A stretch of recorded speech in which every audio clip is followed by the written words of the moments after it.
Hello, everybody, and welcome to Church at Home with Rachel for Thursday, the 5th of September, I think.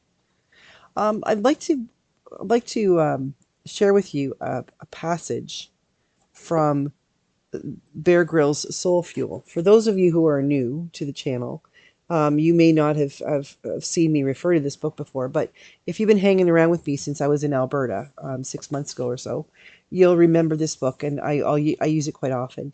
I'm just getting back into the rhythm of the way life used to be pre being bishop, and finding those things that I need a lot of. So today I'd like to share with you a devotional called "Keep Going" that I read. I read this morning. Sir Winston Churchill is believed to have said, "Success is the ability to move from one failure to another without loss of enthusiasm." When we're pursuing a lifelong vision, it can be and should be hard work.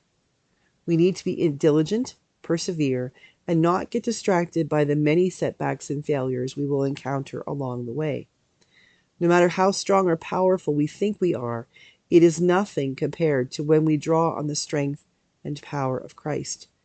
This is the task of the Holy Spirit, to keep us close to Christ, to help keep us going, to keep us kind, to keep us courageous, always driven on by love. Whatever struggle we're facing, whether it's spiritual or physical, God is the ultimate source of victory, and He is on our side. Since you are my rock and fortress, for the sake of your name, lead and guide me. That's the third verse from the 31st Psalm. We gain incredible confidence when we lean on God. We don't have to pretend that we have it all together or that we are successful, strong, and happy all the time. We can be much more honest than that, with ourselves, with others, and with God. Life is hard sometimes, but whatever we're facing, His hand of love is always there to help us, regardless of our feelings. Trust Him because He is good. I found that really quite encouraging today because I'm sort of facing a lot in this month of getting caught up after holidays and just a lot going on. And that sense that maybe success is the ability to move from one failure to another without loss of enthusiasm. I don't know how many failures I'm having, but I'm certainly having um, big challenges, and being able to move from one challenge to the next, and not losing my enthusiasm, of recognizing that a lot of the challenges I face in my life and in my work are challenges that are ongoing. They're not something I can here's the challenge for today. I get that done and dust it off and say, okay, that's done. I'll move on to the next one. A lot of what I do, and I imagine a lot of what you do in your life, in your world, with your family and work, are things that sort of accumulate and keep on going, and there aren't a lot of endings like, okay, that's the end of that project. Like raising teenagers, does that ever end? Things like that. But this idea that our enthusiasm keeps going, that is what success is, that we're able to recognize that we have our enthusiasm intact and we continue to go.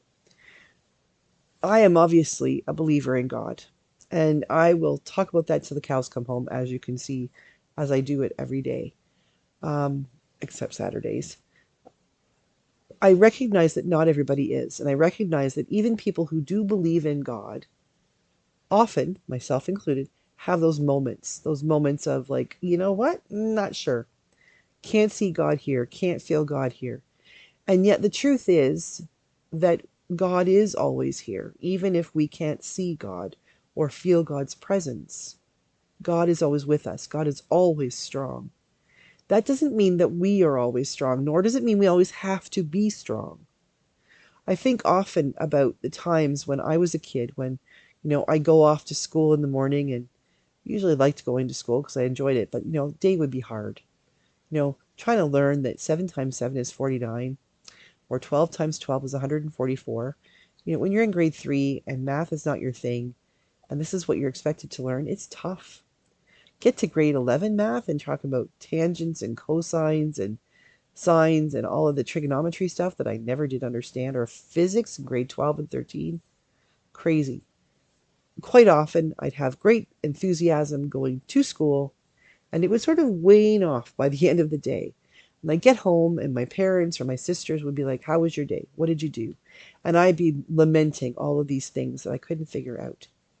And the fact is that they didn't have all the answers. They didn't do my homework for me. They didn't say to me that you're perfect, you can do this. They did say to me, you can try to do this. You can keep on going. And there are resources for you. You can reach out to your teacher and ask for help. You can get a tutor. I remember when I was in grade 9 science, for whatever reason, I was feeling like I was failing science. I wasn't.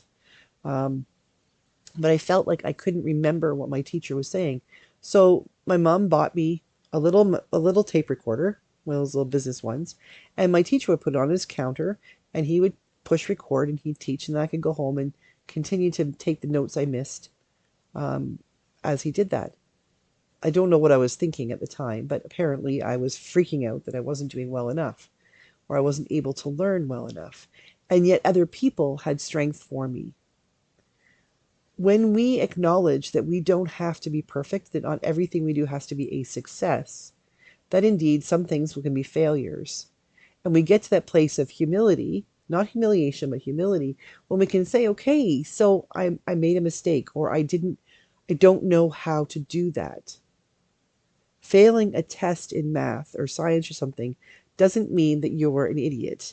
It means you do not know the answer to those questions, or you're struggling to figure out how to put the answer on the test paper.